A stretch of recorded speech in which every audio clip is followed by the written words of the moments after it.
Hello दोस्तों, आज हम लोकल एंड ग्लोबल वेरिएबल्स की बात करेंगे। Local variables are declared inside a function और ब्लॉक। जैसे इस प्रोग्राम में ये जो मेन के अंदर मैंने इंट एक्स इक्वल टू 20 लिखा है, ये मेरा क्या है, लोकल वेरिएबल है जो किसी फंक्शन के अंदर डिफाइन होते हैं। उसे हम क्या कहते हैं, local variables. Accessible only two statements inside that function और ब्लॉक। तो जो ये मेरा एक्स है, ये केवल इस फंक्शन के अंदर एक्सेसिबल है।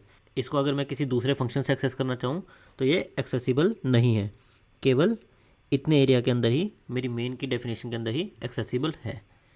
इसकी कोई डिफ़ॉल्ट वैल्यू नहीं होती। अगर मैं यहाँ पर 20 से इनिशियलाइज़ ना करूँ तो ये कोई भी गार्बेज वैल्यू ले लेगा, कोई फिक्स डिफ़ॉल्ट वैल्यू नहीं होती है इसकी। और जहाँ पर भी मैं ये इंट एक्स लिख दूँगा वहीं पर इसकी वैल्यू कुछ ना कुछ असाइन हो जाएगी। अगर मैं इनिशियलाइज़ करूँगा तो 20 असाइन हो गई, अगर नहीं करूँगा तो कुछ गार्बेज वैल्यू इनिशियलाइज़ हो जाएगी। इसी तरह मेरे जो ग्लोबल वेरिएबल्स होते हैं आर डिफाइंड आउटसाइड फंक्शंस। सभी फंक्शंस के बाहर डिफाइन होते हैं। जैसे मैंने ये जो लिखा है इंट एक्स इक्वल टू 10, ये एफ़ के भी बाहर है, मेन के भी बाहर है। तो जो सभी फंक्शंस के बाहर डिफाइन होते हैं वो क्या होते हैं, आपके ग्लोबल वेरिएबल्स। ये आपके किसी भी फंक्शन से एक्सेस हो सकते हैं। जैसे मैं इसको एफ फंक्शन में भी एक्सेस कर सकता हूँ और चाहूँ तो मेन फंक्शन के अंदर भी एक्सेस कर सकता हूँ। इनकी अगर हम कोई डिफ़ॉल्ट वैल्यू ना दें, जैसे हमने यहाँ पर 10 दिया, अगर कुछ ना दें तो इनकी डिफ़ॉल्ट वैल्यू होती है 0। और ग्लोबल वेरिएबल में हम डिक्लेरेशन और इनिशियलाइजेशन को सेपरेट भी कर सकते हैं।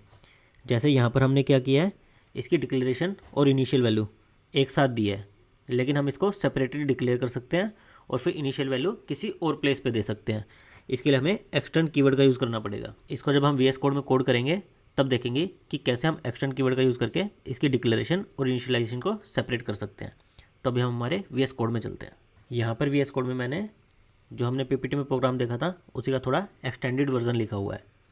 यहाँ पर मैंने क्या लिया है, एक ग्लोबल वेरिएबल लिया है एक्स इक्वल टू 10, एक फंक्शन डिफाइन किया है जिसमें मैं एक्स को प्रिंट कर रहा हूँ। फिर मेरा मेन फंक्शन है, इसमें मैंने एक वेरिएबल लिया है x20। फिर मैंने एक ब्लॉक डिफाइन किया है सी में। जब भी हम स्टार्ट और एंड ब्रैकेट लगाते हैं तो उसके अंदर का जो भी कंटेंट होता है वो एक ब्लॉक कहलाता है। तो जैसे ये मेरा एक ब्लॉक है और मेन के अंदर का स्टार्ट और एंड इसके बीच का एक ब्लॉक है। इसी तरह फंक्शन के अंदर ये वाला मेरा एक ब्लॉक है। तो मैंने क्या किया है, मेरे मेन के अंदर एक ब्लॉक डिफाइन किया है, उस ब्लॉक के अंदर एक और बार एक्स को डिक्लेयर किया है। फिर मैंने एक्स को प्रिंट किया है, फिर मैंने उसके अंदर से एफ़ को कॉल किया है, फिर मैंने ब्लॉक के बाहर एक्स को प्रिंट किया है और एक बार फिर से एफ़ को कॉल किया है। तो पहले एक बार इसको रन कर लेते हैं, देखते हैं आउटपुट क्या आता है और फिर समझते हैं कि वो आउटपुट क्यों आ रहा है। तो मेरा आउटपुट क्या आया, इनर ब्लॉक, यहाँ से तो क्या प्रिंट हुआ 30। फिर मेरा एफ़ कॉल हुआ, यहाँ से क्या प्रिंट हुआ मेरा 10। फिर आउटर ब्लॉक, यहाँ से क्या प्रिंट हुआ मेरा 20 और इस एफ से क्या प्रिंट हुआ मेरा 10। तो वन बाय वन इसके आउटपुट को समझते हैं कि ऐसा क्यों प्रिंट हुआ। तो जो आपके ग्लोबल वेरिएबल्स होते हैं ये सारे फंक्शंस में एक्सेसिबल होते हैं। तो जैसे एफ़ के अंदर एक्स जब भी मैं प्रिंट कराऊंगा मेरा 10 प्रिंट होगा, ये ग्लोबल वाला 10। तो इन दो एफ़ का आउटपुट मेरा क्या आएगा, यहाँ आएगा, यहाँ से एक्स की वैल्यू प्रिंट करेगा और ये वाला एक्स की वैल्यू प्रिंट हो जाएगी। फिर मेन के अंदर मैंने क्या किया है, int X equal to 20, X को फिर से इनिशियलाइज़ किया है और फिर ब्लॉक के अंदर फिर से एक्स को इनिशियलाइज़ किया है। तो यहाँ पर ये दो एक्स मेरे क्या है, ये लोकल वेरिएबल्स हैं और ये वाला एक्स भी मेरा लोकल वेरिएबल है। तो जब भी हमें ग्लोबल और लोकल वेरिएबल्स में से चॉइस हो, जैसे यहाँ पर भी इसका नाम क्या है एक्स, इसका नाम है एक्स, तो मेरा क्या हो रहा है, कॉन्फ्लिक्ट हो रहा है कि मैं ग्लोबल की वैल्यू प्रिंट कराऊँ या लोकल की वैल्यू प्रिंट कराऊँ। तो हमेशा मेरे लोकल को प्रेफरेंस मिलती है, हमेशा लोकल वैल्यू ग्लोबल को ओवरराइड कर देगी। तो यहाँ पर मेरा ये लोकल वेरिएबल है, तो जो इतना स्कोप है इसके अंदर मेरा x20 इफेक्ट रहेगा। लेकिन इसके अंदर मैंने क्या किया है, एक और इनर ब्लॉक डिफाइन किया है और यहाँ पर x को फिर से डिक्लेयर और इनिशियलाइज़ किया है। तो इस ब्लॉक के अंदर, इतने ब्लॉक के अंदर मेरे ये वाली x की वैल्यू इस वाली वैल्यू को ओवरराइड कर देगी। मेरा यहाँ से x 30 प्रिंट होगा क्योंकि जो भी नियरेस्ट लोकल वेरिएबल की डिक्लेरेशन होगी वो वाला कंसीडर होगा। तो यहाँ से मेरा x क्या प्रिंट हुआ 30। फिर मेरा f की कॉल गई, f में यहाँ पे क्या था, कोई लोकल वेरिएबल तो था ही नहीं, तो मेरा कोई कॉन्फ्लिक्ट था ही नहीं, तो मेरे ग्लोबल x की वैल्यू 10 प्रिंट हो गई। तो ये और ये तो क्लियर है। अब जैसे ही मेरा ब्लॉक से बाहर आया, ब्लॉक से बाहर आने पे क्या होगा, ये वाला एक्स तो डाई हो जाएगा। इस एक्स का स्कोप इतना ही था, जैसे इससे बाहर आया तो ये वाला एक्स प्रिंट होगा यहाँ से, क्योंकि ये वाला वेरिएबल तो इतने एरिया में ही एक्सेस हो सकता है। इसके बाहर क्या था, फिर से मेरा ग्लोबल और लोकल में चूज़ करना था, तो ये मेरा लोकल था, तो इसकी वैल्यू मेरी क्या हुई, प्रिंट हो गई 20। फिर मैंने F को कॉल किया, तो F के अंदर तो कोई कॉन्फ्लिक्ट ही नहीं है, तो ये मेरा ग्लोबल 10 को प्रिंट कर रहा है। अभी इसी कंसेप्ट को और अच्छे से समझने के लिए मैं इसी प्रोग्राम में कुछ चेंजेस करता हूँ। मैं इस इनर ब्लॉक में एक और वेरिएबल y इनिशियलाइज कर देता हूँ 20 से, और इसको यहाँ पे एक्सेस करने की कोशिश करता हूँ ब्लॉक के बाहर। तो देखते हैं कि क्या मैं इसको एक्सेस कर सकता हूँ या नहीं कर सकता। इसको अभी मैं कंपाइल करूँगा तो मेरा एरर आना चाहिए। मेरा क्या एरर आया, y undeclared first use in this function, क्योंकि मेरा जो y था उसका इफेक्ट केवल इस ब्लॉक के अंदर था, यहीं तक था।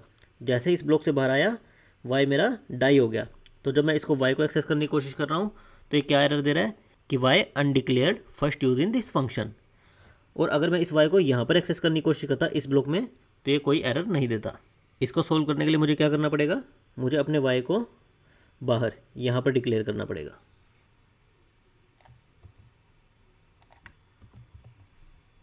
मैं y को उठाकर बाहर ले गया और अब इसको कंपाइल करते हैं। तो मेरा प्रोग्राम सक्सेसफुली कंपाइल हो गया और y की वैल्यू मेरी 20 प्रिंट हो गई। अभी इसमें एक और चीज़ करके देखते हैं। यहाँ पर मैं क्या कर रहा हूँ, x को डिक्लेयर कर रहा हूँ इंट के साथ और इनिशियलाइज कर रहा हूँ। अभी मैं यहाँ से इंट हटा देता हूँ, तो इसका मतलब क्या होगा, मेरा ये वाला ग्लोबल वेरिएबल मॉडिफाई हो जाना चाहिए, x की वैल्यू 20 हो जानी चाहिए। तो जो f की जो भी कॉल्स होंगी उसमें क्या प्रिंट होना चाहिए, मेरा 20। यहाँ से मैं इंट हटा देता हूँ और अब इसको कंपाइल करके देखता हूँ। तो अभी मेरी f की वैल्यू क्या प्रिंट हुई, 20। तो मेरा ये x की वैल्यू मॉडिफाई हो गई। इसी तरह से हम एक और चीज़ करके देखते हैं। मैं यहाँ से x की वैल्यू हटा देता हूँ, तो देखते हैं कि ये वाला x क्या प्रिंट करता है। मैं यहाँ से ये x हटा देता हूँ, तो मेरे इनर ब्लॉक में क्या प्रिंट हुआ, 20, जो कि यहाँ से आया था मेरा। इसी तरह एक और चीज़ देखते हैं, क्या मैं इस y को इस इनर ब्लॉक में एक्सेस कर सकता हूँ। मैं यहाँ पर y को भी प्रिंट करा लेता हूँ।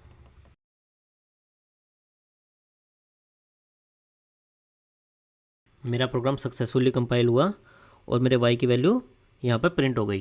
तो जो भी हम लोकल वेरिएबल डिक्लेयर करते हैं वो उस ब्लॉक में और उसके इनर ब्लॉक उन सब में एक्सेसिबल होता है, बस उनके बाहर वाले ब्लॉक्स में एक्सेसिबल नहीं होता है। अभी जो लास्ट कॉन्सेप्ट हमें डिस्कस करना है वो क्या है कि हम ग्लोबल वेरिएबल की इनिशियलाइजेशन और डिक्लेरेशन को कैसे सेपरेट कर सकते हैं। हमने पीपीटी में देखा था कि हम उसे एक्सटर्न कीवर्ड की हेल्प से सेपरेट कर सकते हैं। तो उसके लिए मुझे क्या करना पड़ेगा, यहाँ पर मैं एक्सटर्न कीवर्ड लगा देता हूँ और यहाँ से इसकी इनिशियलाइजेशन को हटा देता हूँ। तो ये मेरा क्या हुआ, ये मेरी हुई डिक्लेरेशन। एक्स को मैं डिक्लेयर कर रहा हूँ, कोई डिफ़ॉल्ट वैल्यू नहीं दे रहा। और अब मैं यहाँ पर इसकी डिफ़ॉल्ट वैल्यू दे देता हूँ। मैं यहाँ पर इसकी डिफ़ॉल्ट वैल्यू 10 दे देता हूँ। अब मैं इसको कंपाइल और रन करके देखता हूँ। तो मेरा प्रोग्राम सक्सेसफुली कंपाइल हुआ और जो मेरा आउटपुट आ रहा था वही सेम आउटपुट आया।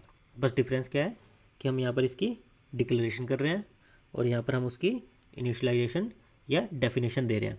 पहले हम इसी प्लेस पर दोनों काम कर रहे थे। सो आई होप कि आपको लोकल ग्लोबल वेरिएबल्स का कंसेप्ट क्लियर हो गया होगा। आपकी प्रैक्टिस के लिए ये प्रोग्राम मैंने गिटहब पर रख दिया है और उसका लिंक डिस्क्रिप्शन में दे दिया है, तो आप अपने अकॉर्डिंग इस प्रोग्राम को मैनिपुलेट करके कंसेप्ट को अच्छे से समझ सकते हैं। Thank you guys.